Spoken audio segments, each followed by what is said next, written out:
Pagi ini di gedung pemerintahan ada sebuah acara pengumuman pemenang tender sekaligus serah terima proyek secara simbolis dari pemerintahan pada perusahaan yang memenangkan tender tersebut, di mana kali ini perusahaan Carla lah yang memenangkannya. Banyak para pengusaha yang juga diundang ke acara tersebut, begitu pula dengan para awak media yang siap meliput setiap momen acara. Acara itu tampak cukup meriah. Carla datang bersama ayah dan ibunya. Ia memakai pakaian branded dari mulai blazer, celana, hingga sepatu. Dari awal datang, senyuman tak pernah surut di matanya. Sebuah senyuman kemenangan karena berhasil mengalahkan Abimana. Ayah sangat bangga padamu, kau sangat hebat karena bisa memenangkan proyek ini. Puji sang ayah yang duduk di samping Carla. Aku sudah bilang sebelumnya bukan, aku tidak akan mengecewakan ayah kali ini, saut Carla sambil tertawa lebar. Sang ayah yang merasa sangat bangga pada putri semata wayangnya itu langsung merangkul bahu anaknya dengan bangga.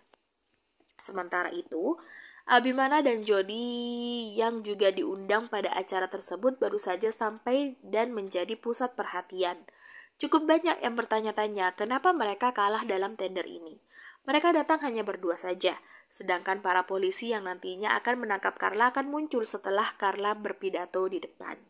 Carla melirik ke arah Abimana sekilas. Saat bertemu tatap, dia pun membuang wajahnya dengan sombong. Dia ingin Abimana menyadari bahwa dirinya adalah wanita hebat yang pantas bersanding dengannya, bukan Tiara. Waktu terus bergulir hingga saat penyampaian pidato oleh Carla pun tiba. Ia memberikan sepatah dua patah kata tentang betapa bangganya dia bisa memenangkan proyek ini. Ia juga berjanji akan memberikan yang terbaik untuk proyek tersebut. Selesai berpidato, Carla tak langsung turun. Ia meminta pihak panitia untuk memutarkan video singkat tentang rancangan kerjanya pada proyek ini. Semua yang hadir otomatis langsung terfokus pada layar besar yang sudah disiapkan di sana. Begitu video tersebut diputar, semua mata langsung terbelalak nyaris keluar. Video yang harusnya berisi rancangan kerjanya malah bertukar menjadi video panas antara dirinya dengan seseorang pria yang wajahnya disamarkan.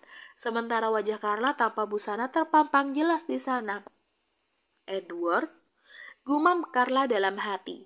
Ia tentu tahu bahwa itu adalah video panasnya bersama Edward di kamar pria itu. Suara desahan dan erangan dari video itu membuat bulu kuduk orang yang mendengarnya menjadi meremang.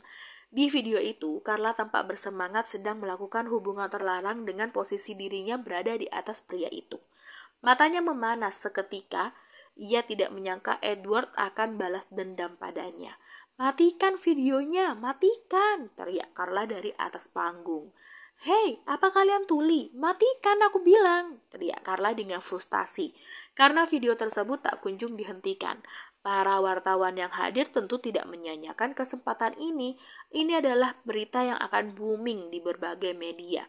Sudah tak tahu lagi betapa malunya Carla saat itu. Bukan hanya dirinya, tapi juga kedua orang tuanya yang datang di sana. Niat hati ingin membuat orang tuanya bangga, malah berakhir seperti ini. Carla dengan cepat turun dari panggung dan menghampiri orang tuanya. Wajah sang ayah tampak begitu kecewa dan juga malu. Pria parubaya tersebut sampai tidak berani mengangkat wajahnya karena saat ini mereka menjadi sorotan banyak kamera. "Kita harus pergi dari sini, ayah, ibu, aku bisa jelaskan semuanya," ajak Carla sambil menghindari kamera wartawan. Baru saja Carla memegang lengan sang ayah dan berniat menuntunnya keluar dari sana, ayah Carla malah menarik tangannya dengan kuat. Wajahnya tampak begitu murka. "Ini yang kau bilang tidak akan mengecewakanku. Perbuatanmu sangat memalukan," hardik sang ayah. "Stop ayah, ini bukan waktunya bertengkar. Kita harus segera pergi dari sini. Aku akan pergi bersama ibumu, tapi kau pergilah kemanapun kau mau. Inilah akibatnya jika kau tidak mau mendengarkan ayahmu." Ayah Carla kali ini sudah tawar hati. "Ayah, aku mohon, jangan begini. Belum selesai Carla menyelesaikan kalimatnya, tiba-tiba ada beberapa polisi datang menghampirinya. Polisi tersebut datang untuk menangkap Carla. "Maaf Nona Carla, Anda harus ikut kami ke kantor polisi atas laporan tentang persekongkolan Anda dengan Tuan Randi yang sudah merugikan perusahaan Williams. Kami harap Anda bisa bekerja sama dengan baik untuk segera ikut kami ke kantor polisi," ucap salah satu polisi. Sementara yang lain sudah memborgol tangan Carla ke belakang. Apa-apaan ini? Siapa yang bersekongkol? Aku tidak kenal siapa itu Randy. Teriak Carla dengan panik. Polisi sudah tahu tentang Randy. Itu artinya kedoknya sudah terbongkar. Nona bisa jelaskan nanti di kantor polisi. Sekarang ayo ikut kami. Belum selesai masalah satu, kini sudah timbul masalah baru. Melihat anaknya diborgol, ayah Carla tampak tidak dapat menahan emosinya. Dia sangat amat kecewa pada Carla. Kau sungguh memalukan. Kau, brak. Ayah Carla mendadak terkena serangan jantung. Ia mendadak jatuh dan pingsan di tempat. Ayah! Carla dan ibunya langsung berteriak histeris. Dengan tangan yang sudah terborgol, Carla terduduk di samping ayahnya. Carla meraung dan menangisi perbuatannya dengan penuh penyesalan. Apa yang baru saja terjadi tidak pernah masuk ke dalam perhitungannya. Ayah Carla segera diangkat dan dibawa ke rumah sakit ditemani oleh ibunya. Sementara Carla sendiri tetap ikut mobil polisi untuk mempertanggungjawabkan perbuatannya. Sekuat apapun dia memberontak, posisinya sudah sangat terjepit sekarang. Ia tidak bisa kemana-mana selain pasrah menerima balasan atas perbuatannya. Sesampainya di kantor polisi, Carla dimasukkan ke dalam sel tahanan bersama 3 tahanan wanita lainnya. Carla tidak terima, dia berteriak minta dilepaskan, tapi teriakannya tentu saja tidak diperdulikan. Wajahnya tampak kacau dan sembab karena banyak menangis. Berisik, kau penghuni baru jangan mengganggu ketenangan kami dong. Bentak salah satu tahanan wanita yang berambut pendek seperti potongan rambut laki-laki. Dasar wanita lemah, tidak ada gunanya kau menangis di balik jeruji besi ini. Nikmati saja hari-harimu di sini. Hardik tahanan lain yang memiliki bekas luka di keningnya. Diam kalian semua, jangan berani-beraninya mengaturku. Maki Carla. Dia tidak sudi dibentak oleh tahanan wanita di sana yang menurutnya lebih rendah darinya. Ketiga tahanan wanita itu tentu saja murka. Mereka bertiga kompak mendekati Carla yang berdiri sambil memegang jeruji besi. Kepala Carla dihantukkan ke besi oleh wanita berambut pendek. Ia tidak suka Carla berlagak hebat di sel tahanan itu. Tak terima diperlakukan seperti itu, Carla dengan geram langsung berbalik dan balas memukul kepalanya. Kalian para tahanan miskin, kalian pikir aku akan diam saja jika kalian berbuat semena-mena padaku, hah? Kalau aku mau, aku bisa buat kalian membusuk di penjara ini, maki Carla. Wanita berambut panjang sontak menjambak rambut Carla dari belakang sampai kepalanya terdongak. Lalu kemudian wanita berambut pendek tadi dengan cepat menampar Carla dengan sangat kuat hingga bunyi tamparannya terdengar hingga ke sel tahanan yang lainnya. Kau anak baru sudah sombong pada kami, hah? Kau cari mati rupanya. Wanita sombong sepertimu harus diberi pelajaran. Lepaskan aku jijik disentuh oleh tangan kotor kalian, teriak Carla. Bukannya minta maaf, Carla malah memaki ketiga tahanan tersebut. Terlanjur kesal, mereka bertiga pun mengeroyok Carla. Carla berusaha melawan, tapi tenaganya tidak cukup kuat untuk melawan ketiga tahanan wanita yang sudah lama berada di dalam sel tersebut. Lagi pula, tenaga mereka tentu saja jauh lebih kuat daripada Carla yang tidak pernah melakukan pekerjaan berat. Perkelahian pun tak dapat dihindari. Pipi Carla tampak terluka akibat cakaran dari salah satu tahanan di sana. Dia berteriak sekuat tenaga untuk meminta tolong. Ia sudah tidak tahan menerima pukulan demi pukulan di wajahnya. Bahkan saat ia tergeletak jatuh di lantai, salah seorang dari ketiga tahanan itu menginjak perutnya dengan kuat, hingga membuat Carla meringis kesakitan. Nafasnya terasa kian tercekat, matanya pun terasa berkunang-kunang. Selang beberapa menit kemudian, barulah pihak kepolisian polisi penjaga datang untuk melerai perkelahian mereka. Carla yang tampak parah langsung dibawa ke ruang kesehatan yang berada di sana. Penampilannya lebih kacau dibandingkan saat pertama kali dia masuk ke dalam sel itu. Wajahnya juga penuh dengan darahnya sendiri. Dalam hatinya, Carla menjadi pilu. Seumur hidupnya baru kali inilah ia merasa sakit yang teramat sangat. Bukan hanya karena sakit fisik, tapi juga mental. Apalagi saat ini ayahnya pun masih berada di rumah sakit. Entah apa yang terjadi pada sang ayah, ia sendiri pun tidak tahu. Selesai diobati seadanya, Carla dipindahkan ke dalam sel tahanan yang lebih sempit. Sel tersebut hanya ditempati oleh dirinya sendiri. Carla yang masih lemah langsung berbaring meringkuk tanpa beralaskan apapun. Ia merasa perawatan yang didapatnya tadi sangat kurang sekali. Ia butuh perawatan intensif di rumah sakit ruangan VVIP dengan segala fasilitas yang lengkap. Bukan hanya diobati seperti ini. Dari sudut matanya terus mengalir air mata penyesalan. Andai dia mendengarkan semua nasihat sang ayah, tentu hidupnya tidak akan berakhir seperti ini. Ayah, maafkan aku sudah banyak mengecewakanmu. Lirik Carla diiringi isak tangisnya. Tak lama terdengar derap langkah seseorang berjalan menuju ke sel tahanannya. Pria itu berdiri di depan sel tersebut lalu berjongkok menatap Carla yang tampak lemah tak berdaya. Bahkan berdiri saja dia sudah tidak sanggup karena perutnya terasa sangat sakit. Bagaimana? Sudah cukup menyesal? Tanya seseorang yang datang yang tak lain adalah Abimana. Carla tambah menangis sejadi-jadinya. Pria yang dulu adalah mantan kekasihnya yang sangat mencintainya kini bahkan tidak lagi mengasihaninya. Kau bisa balas perbuatanku padamu. Tapi aku mohon, biarkan ayah dan ibuku hidup dengan tenang, ucap Carla di sela isak tangisnya. Seharusnya kau memikirkan mereka sebelum kau melakukan rencana busukmu, Carla. Aku mohon, jangan sakiti orang tuaku, pinta Carla yang terdengar sangat memilukan. Tentu saja aku tidak akan menyakiti mereka, jawab Abimana. Mereka tidak salah, kau yang salah, jadi kau yang harus menanggung semua perbuatanmu. Aku harap setelah ini kau menyadari semua kesalahanmu. Ini peringatan terakhir dariku. Kau tahu bukan bagaimana sifatku? Jika suatu saat nanti kau berani mengusikku atau keluargaku, maka aku akan pastikan kau akan mendapatkan balasan yang lebih dari ini. Ancam Abimana yang membuat Carla bergidik ketakutan. Setelah mengatakan itu, Abimana langsung berdiri dan pergi meninggalkan Carla dengan segala penyesalannya. Seorang pria yang merupakan utusan dari pihak pemerintah datang ke kantor Abimana. Ia datang untuk menawarkan kembali tender yang tadinya jatuh ke tangan perusahaan Carla. Tapi dikarenakan Carla terkena skandal yang mencoreng nama baik dan perusahaannya, tender itu pun dibatalkan untuknya. Bagaimana Tuan? Ini penawaran khusus dari pihak kami untuk perusahaan Williams. Kami ingin proyek kali ini ditangani langsung oleh perusahaan milik Tuan. Kami percaya Tuan pasti tidak akan mengecewakan kami, ucap pria itu sambil merayu agar Abimana mau menerima tawarannya. Abimana hanya menoleh pada berkas yang berada di meja. Tapi keputusannya sudah bulat. Dia tidak mau menerima tawaran itu. Anda percaya pada kinerja perusahaan saya atau pada saya sendiri? Abimana malah melontarkan pertanyaan. Maksud Tuan? Pria itu jadi kebingungan. Baginya tidak ada yang berbeda. Percaya dengan kinerja perusahaannya dan dirinya sendiri. Perusahaan saya tidak bisa menerima tawaran proyek ini. Jawaban Abimana langsung membuat pria itu duduk tegak. Tapi saya tahu perusahaan mana yang bisa menjalankan proyek ini dengan baik. Jika Tuan percaya pada saya, maka saya akan menyerahkan proyek ini ke perusahaan itu. Lanjutnya. Pria itu mengurungkan niatnya untuk protes. Jika Abimana berani menjamin seperti itu, maka sudah pasti dia sedang tidak main-main. Boleh saya tahu perusahaan mana yang Tuan maksud? Tanya pria itu penasaran. Tentu saja, jawab Abimana dengan enteng.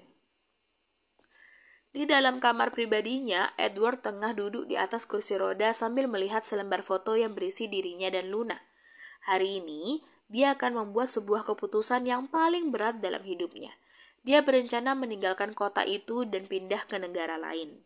Tentang perusahaan miliknya akan dia serahkan pada saudara tirinya. Saudara satu ibu, tapi lain ayah. Ia merasa sudah tidak pantas lagi mengurus perusahaan peninggalan ayahnya yang ia bangun dengan susah payah. Ia ingin memulai kehidupan baru yang lebih tenang. Tak lama, pintu kamarnya dibuka dari luar. Dengan cepat, Edward menyimpan foto di tangannya ke dalam saku jaketnya karena tidak ingin ada yang melihatnya. Mobil sudah siap, tanya Edward tanpa melihat siapa yang masuk. Ia pikir yang datang adalah asistennya. Ingin melarikan diri dari apa, Tuan Edward? Dari kenyataan. Edward langsung mengangkat wajahnya melihat siapa yang datang. Ia terkejut karena yang masuk adalah Abimana, pria yang membuatnya menjadi lumpuh. Di mana asistenku? Bagaimana kau bisa masuk ke sini? Tanya Edward dengan nada tidak suka. Ia khawatir Abimana akan berbuat macam-macam kepadanya. Ia sudah mendapatkan kabar bahwa Carla sudah meringkuk di penjara. Lalu sekarang, apa mungkin Abimana akan memenjarakannya juga? Apakah tidak cukup derita yang ia alami selama ini setelah ia dibuat lumpuh oleh Abimana? Melihat raut kecemasan di wajah Edward, Abimana langsung tertawa mengejek. Santai aja, tidak usah panik begitu. Abimana melemparkan berkas yang ia bawa di tangannya. Berkas tersebut jatuh tepat di hadapan Edward. Pria itu segera membacanya. "Apa ini?" tanya Edward tidak mengerti. "Kau tidak tahu itu apa?" "Oh, jangan pura-pura bodoh. Bukannya kau yang membuat Carla batal mendapatkan tender itu? Aku tahu kau yang mengganti video kemarin dengan video panas kalian." Cih, menjijikkan. Abimana membuang mukanya. Edward mendesah pelan. Dia pantas mendapatkannya. Dan tentang proyek ini aku sama sekali tidak tertarik. Aku membalas perbuatannya karena dendam pribadi, bukan karena menginginkan proyek ini. Tapi ini kesempatan yang bagus bagimu untuk bangkit. Aku tahu apa ambisi terbesarmu. Sekarang kau sudah mendapatkan peluang, kenapa malah kau sia-siakan? Secara tidak langsung Abimana sedang membujuk Edward menerima tawarannya untuk menjalankan proyek tersebut. "Aku tidak cukup kompeten. Kalau memang kau mau perusahaan ayahku yang mengurusnya, temui saja CEO barunya," tolak Edward sekali lagi. Abimana tersenyum sinis. Edward yang dulu ternyata sudah berubah total. Sudah tidak ada lagi ambisi yang menggebu-gebu dalam dirinya. "Jadi ini alasanmu ingin pergi meninggalkan kota ini? Apa kau tega meninggalkan office girl barumu begitu saja setelah memberi harapan kepadanya?" Sindir Abimana. Office girl yang ia maksud adalah Luna. Luna yang waktu itu kesusahan mencari pekerjaan ditawari Edward bekerja di perusahaannya. Karena tidak memiliki pendidikan yang cukup, Luna hanya diminta dipekerjakan sebagai office girl saja, meskipun perlakuannya pada Luna tentu berbeda dengan office girl lainnya. "Jangan mengganggunya," ucap Edward dengan tegas seperti sebuah ancaman. Abimana langsung tergelak kuat. Umpannya kini mulai berhasil ditangkap. "Ada yang salah? Kenapa kau emosi sekali saat aku bicara soal office girl? Begitu spesialkah dia bagimu?" cibir Abimana. Edward mengatur nafasnya agar lebih tenang. Ia tahu Abimana sedang mempermainkannya. "Sudah tahu kan rasanya jatuh cinta itu bagaimana?" sindir Abimana. "Meski dalam keadaan tidak berdaya, tetap saja kan kita akan melindungi orang yang kita cintai." Lagi-lagi Abimana menyindir Edward tentang masa lalunya. "Aku datang ke sini tidak berniat mengancammu. Aku hanya memberimu penawaran. Aku lihat adik tirimu itu tidak bisa diandalkan. Makanya aku tidak mau berurusan dengannya. Tapi kalau kau menolak tawaran dariku, tidak masalah," ucap Abimana. "Yang pasti, aku punya kopian asli video yang diputar kemarin di gedung pemerintah. Mungkin aku akan memperlihatkan itu kepada office girlmu. Mungkin dia bisa mengenali siapa pemeran prianya," lanjut Abimana lalu tertawa puas. Sementara Edward sendiri sudah merah padam wajahnya. Ia kesal pada Abimana dan ingin sekali meninjunya, tapi dia sadar dia tidak mampu untuk melakukan itu. Entah kenapa, tiba-tiba Edward merasa khawatir kalau sampai Luna melihat video asli itu. Luna pasti akan sangat kecewa kepadanya. Meskipun saat ini di antara mereka belum ada hubungan resmi apapun, tapi Edward tahu jika Luna melihat itu, maka hatinya akan hancur. "Pilihan ada di tanganmu," ucap Abimana untuk terakhir kalinya. Ia pun berbalik dan melambaikan tangannya pada Edward, lalu pergi begitu saja. Edward mengacak rambutnya frustasi. Ia sudah tidak mau lagi berurusan soal perusahaan. Dia ingin hidup dengan tenang, dengan kondisinya yang sudah terbatas. Belum lagi jika ia kembali memimpin perusahaan. Pasti akan ada percekcokan lagi antara dirinya, ibu kandungnya, dan adik tirinya. Jujur, Edward sudah malas untuk ribut. Tapi bagaimana dengan Luna? Dia tidak mau gadis itu terluka hatinya melihat videonya dengan Carla. Setelah menyelesaikan semua urusannya, Abimana pun kembali ke rumah. Ia langsung menghampiri istrinya yang sedang menonton TV di kamar. Melihat Abimana masuk ke kamar, Tiara segera bangkit dari sofa dan memeluk suaminya. "Aku merindukanmu, terima kasih sudah pulang cepat," ucap Tiara sambil menghirup aroma parfum dari suaminya. "Aku juga merindukanmu sayang, dan juga merindukan anak kita." Abimana melepas pelukannya lalu menunduk mencium perut istrinya. "Kapan kau akan kontrol lagi ke dokter kandungan sayang?" tanya Abimana. "Aku akan menemanimu pergi ke sana. Kita pergi berdua." "Masih 3 minggu lagi, sabar dulu," jawab Tiara. "Lama sekali, terus kapan bisa tahu jenis kelaminnya?" tanya Abimana lagi. "Nanti di bulan keempat." Abimana tampak cemberut. "Kenapa lama sekali? Aku kan sudah tidak sabar ingin tahu apa jenis kelamin anak kita," protesnya. "Kenapa? Laki-laki atau perempuan kan sama aja. Yang penting bayi kita sehat." Abimana mengangguk lalu menuntun Tiara duduk kembali di sofa. Lebih tepatnya dia yang duduk di sofa sementara Tiara duduk di pangkuannya. Aku ingin mempersiapkan nama anak kita. Aku sudah tidak sabar sekali rasanya ingin tahu jenis kelamin anak kita. Ucap Abimana yang membuat Tiara tergelak. Masih terlalu awal sayang, santai aja dulu. Namanya juga persiapan, menyambut kelahiran anak harus dengan persiapan yang matang. Abimana membela diri, tangannya mulai mengusap-ngusap perut Tiara. Iya, kalau begitu siapkan aja nama untuk anak laki-laki dan perempuan. Siapa tahu kita punya dua anak, jadi kita sudah ada daftar namanya yang disiapkan khusus oleh Tuan Muda Williams. Saran Tiara sambil sedikit menyindir suaminya. Kau benar, aku akan menyiapkan nama untuk anak laki-laki dan perempuan sekaligus. Aku tidak menyangka kau pintar sekali sayang. Oh, jadi selama ini kau pikir aku bodoh? Tiara memberenggut lalu membuang wajahnya pura-pura ngambek. Abimana dengan cepat mencium pipi istrinya. Tidak sayang, tentu saja kau pintar. Tapi biasanya pintarmu tuh standar aja. Kali ini pintarmu luar biasa. Jelas Abimana sambil tergelak. Sayang, tega sekali, protes Tiara yang membuat tawa Abimana tambah kuat. Melihat wajah istrinya semakin cemberut, Abimana pun menyudahi tawanya. Ia memeluk Tiara yang sedang duduk di pangkuannya dengan erat, lalu mendaratkan ciuman berkali-kali pada bibir istrinya. Aku bercanda, tentu saja kau selalu pintar. Aku mencintaimu sayangku, aku selalu mencintaimu. Ucap Abimana dengan sungguh-sungguh. Bersambung.